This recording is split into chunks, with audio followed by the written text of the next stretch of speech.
watched the film not too long ago and absolutely loved it. Your Oh, thank performance you. was excellent.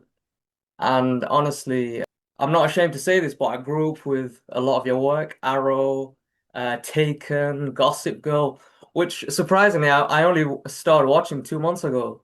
But Oh, no Juliet way. Sharp, yeah, she's amazing. But Thank you. I wanted to start off by saying Sister Lou, her main tactic to help everyone out is essentially an open bar. She makes everyone drink wine Yeah. to ward off the demon.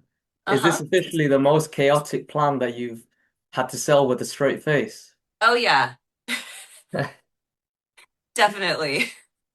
With that plan, Sister Lou, she commands this train. And it's one of the most high stakes train rides I've ever seen, but nobody ever seems to use the bathroom or have food. If you were able to have a snack, what would you choose? Oh gosh. Uh, Pretzels. I don't know. Something that I could take on the go. And as a massive Arrow fan, I have to know, does the demon's curse power actually stand a chance against your canary cry? And do Of you think, course not.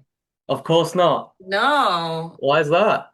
because the canary cry is unstoppable. Yeah, I mean, I think he would have destroyed that train, to be fair. Yeah, I know. We needed Laurel Lance there. 100%. And with the CIA now recruiting you, if you could pick any of your past characters to join you on this new world-saving squad, who are you drafting? Well, come on. The Black Canary, Dinah Laurel Lance. Yeah, I think she'd be great. But to be fair, I think Juliet Sharp would be good as well. She plays the long game. She knows how Yeah, that would to, be funny, wouldn't it be? yeah. If there was just like a squad of these characters I've played. I should do a short about this. I found it quite fascinating how throughout the film you're wearing the full nun outfit, covering your head, but at the end it's the badass moment. You shed that nun the nun outfit, and after playing all of these fashionable characters, how did it feel to finally drop the nun outfit when you came up against the final boss? Yeah, it was empowering. And it was, she was doing what her purpose was. She has a gift and she's fulfilling her purpose and stepping into her power. And so it was certainly empowering. Mm. And if Sister Lou managed to get like a walkout song and a playlist, what would be on that playlist? Don't stop believing. Mm. I mean, that's a banger song. Yeah. You've played so many different genres in your career, superhero, drama, comedy. Is there a genre that you're wanting to take on in the near future that you've not done already? Well, I think I've done almost every Basically everything. everything. It's funny. I love comedy. I've studied mostly comedy, and the beginning of my career, I got cast in mostly comedy. But unfortunately, the two biggest movies that I was cast in as comedies never got fully made. It was Dallas and Revenge of the Nerds, the remake. But from there, I went on Supernatural because I think I was like, I just can't handle this, not these movies, getting cast as the lead in these movies. And then I don't know what happens and doesn't end Mm, up happening. So I was, did a little pivot into TV and I've done a little bit of both now. And I love all genres. I love storytelling. 100%. And I relate to that. I'm a filmmaker myself. Oh, And great. yeah, and I get the indie market with films. And you've pivoted from TV to indie. What do you prefer? Um, Again, it's about storytelling. It's not a Mm, preference. I love just my purpose here is to tell a story, to collaborate with other people, and to bring people together for the greater of this world that we live in, and doing that through storytelling. And whatever aspect I can do that in is what I'll do. 100%. Like you've acted in basically every single genre as you mentioned. Is there a genre that you'd want to direct if you were to take that step? Yeah, definitely the drama, thriller, suspense movie or movies. Sort of the psychological thriller, I think, would be really No, cool. I think you do a great job of that.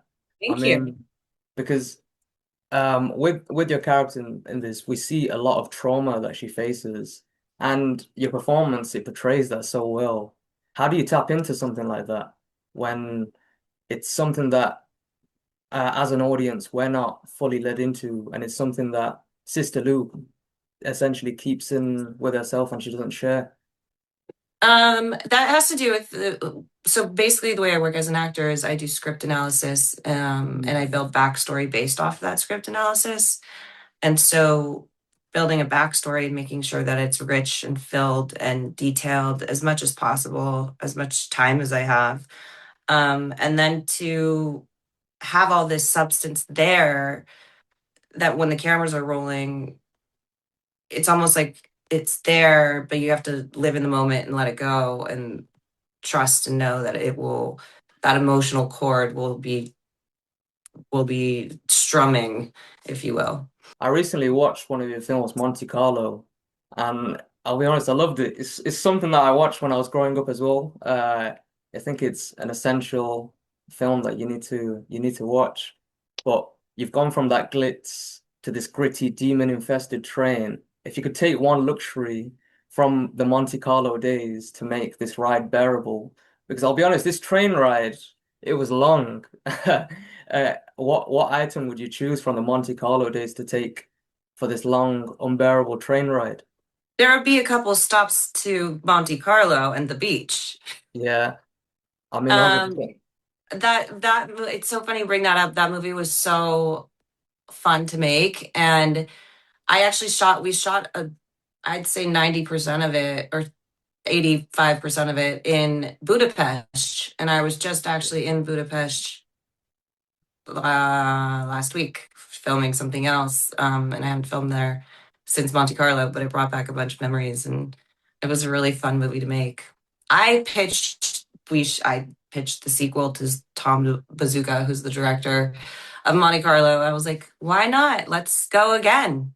Let's go to Dubai this time, Dubai, wow. I mean, how would that story go? or I Saudi mean, Dubai, Arabia, or Japan, yeah. or the three girls should just, it's just such a fun, cute movie.